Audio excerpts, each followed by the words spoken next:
talk real quick, guys, about some Goodfellas. Oh my gosh, Talk to me about Goodfellas. September 9th, 1990 hits theaters. One of the greatest movies ever made. I definitely didn't see this movie in 1990. I did not either. Yeah. It actually, not a lot of people Am I a clown did. to you? I make you laugh? What do you mean I'm funny? Yeah. That's a tense scene. It's it very is. tense. So Could have handled it in 1990. This is probably Joe Pesci's best role in history. It is. Like, he peaked really early in his career. He. What about Lethal Weapon 3? Whatever. It's one of the. I mean, I think everyone puts it up there on their lists of like greatest movies ever made. It's widely considered that. At the time, though, it wasn't Based on a true story. Yeah, of the Lucchese family. That's crime crazy. Family.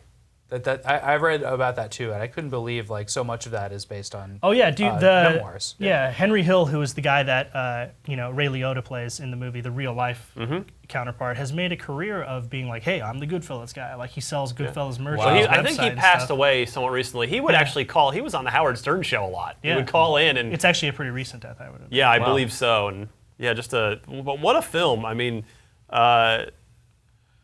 Let's see here. Considered at the time ultra-violent despite only 5 people dying on camera. Yeah. Scorsese cut 10 shots, and still they tried to slap it with an AO and an X rating. Yeah, they wanted to give it an X rating. Scorsese, obviously, you can't have that, or else your movie is doomed to commercial failure. Yeah. He cut 10 shots from the movie, all of them which are supposedly the most violent shots. Are those in a director's cut now?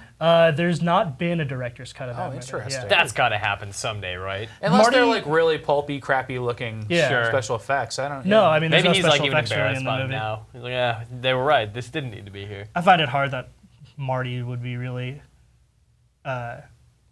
ashamed of his own work anything he's ever made. You know, it's a classic. It's a masterpiece. But at the time, people didn't really see it as it becoming a classic, right? It was $25 million to produce, only made 46 at the box office. So it wasn't a failure, but it didn't kill. Right. It's certainly no Home Alone. It's no TMNT, I'll tell you More that. TMNT, yeah. But I think a lot of people early on, it was on a lot of people's critics' best of lists. It was nominated for 6 or 7, 6 Academy Awards.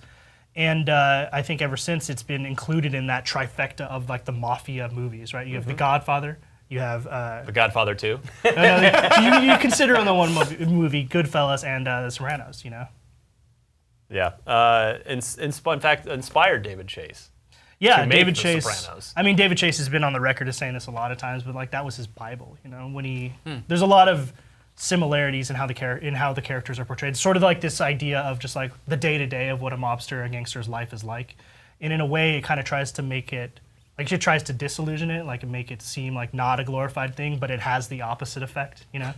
Inspired, or rather launched the career of Ray Liotta, who would go on, of course, to play Tommy Vercetti in Grand Theft Auto Vice City.